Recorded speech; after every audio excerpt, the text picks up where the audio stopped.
Everyone, Zeddy here again today with a brand new video. It's like 3 in the morning my time, but that doesn't stop me as we have 4 Paladin cards that have been revealed, and some of them are pretty damn nutty. We gotta go over them. Before we do that though, I do want to remind you guys that we have our giveaway going on of 2 mega bundles and 2 regular pre-orders coming out of my pocket. All you have to do is like and comment in the video in the description below, subscribe to the channel, and well, for every 1,000 subs we hit until all the reveals are out on the 25th, I will add another mega bundle. We are just 400 subs away from that next one. You guys keep hitting it, so hit that sub button, make me go broke. And well, let's take a look. Some of these Paladin cards are ridiculous.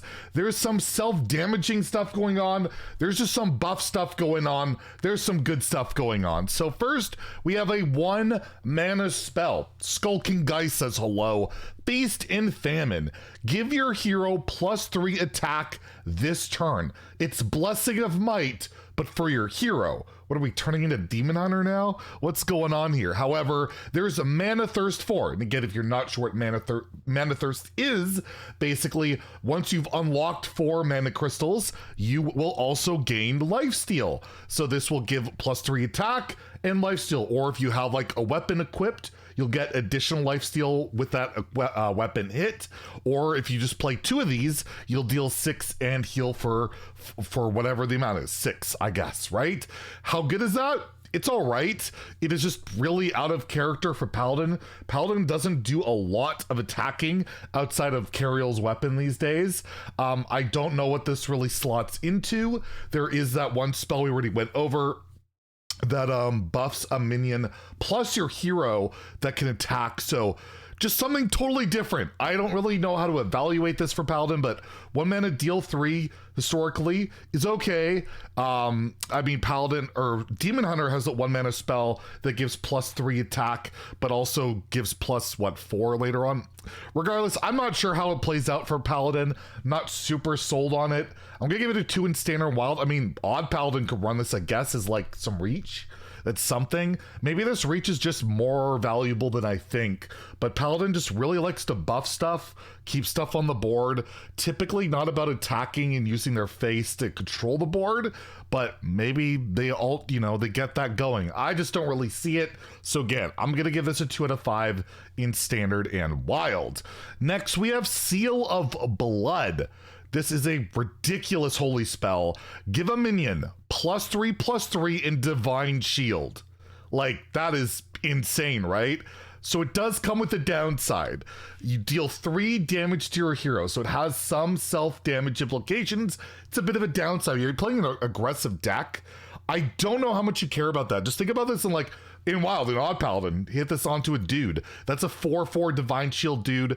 You hit this onto anything, it's really hard to kill, and it's pushing a lot of damage. I see this going to any aggressive, like, probably Dude Paladin, Token Paladin, just anything. I think, yes, there is, the negative of losing health, but overall, I just don't think you care. It is such an insane buff for 3 mana. You can tutor this out with your 3/1, make it 0 mana, slap it onto something.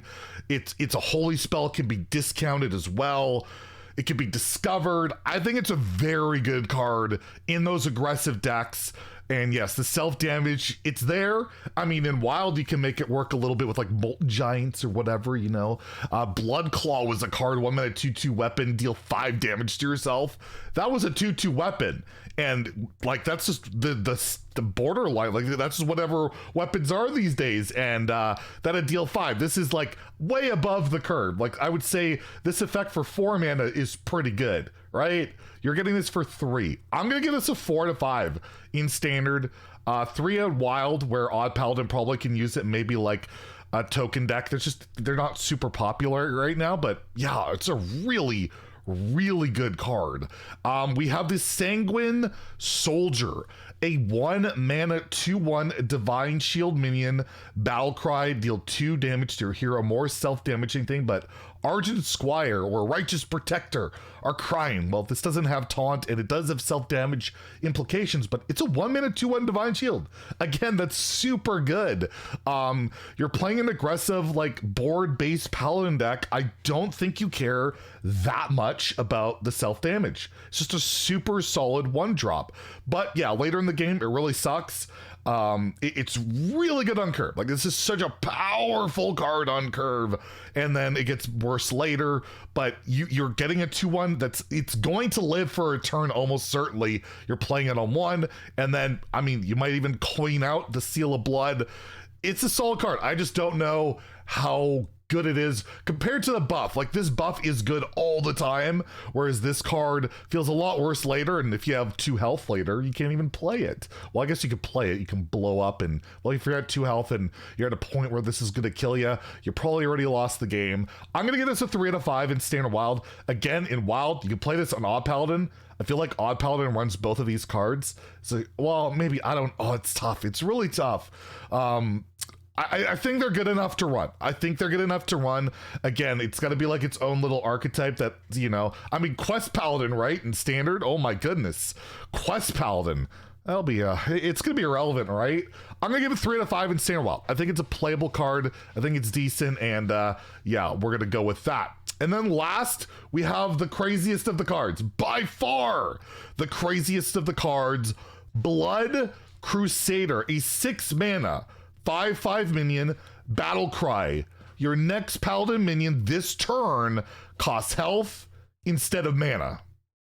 So you can cheat out whatever the hell you want. I already made a Twitter post of you can cheat out Shirvoa, which is a 25 mana minion in Wild, and kill yourself. Like, that's about it. But no, you can get, this is like a big Paladin card, right? Like, you play Blood Crusader and you slap down a Tyrion.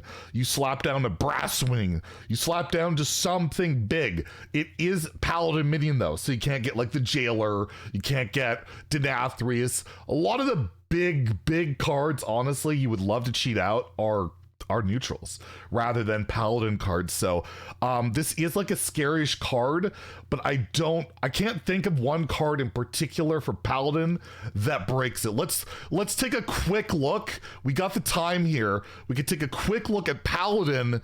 Take a quick look at, let's go just Wild so we can see all the shenanigans, and take a look at Minion and go to like 10 costs. You got nothing. We got 9 cost. We got nothing. We got 8 cost. That's where it starts, right? Templar Captain, Turlion, and then we got the 7 drops and stuff like that. So I think this is missing stuff. It's got to be, right? Regardless, yeah, what kind of search thing is this? This is terrible. Bad impromptu stuff. Okay, we can look at least cards like this if I take the minion tag off.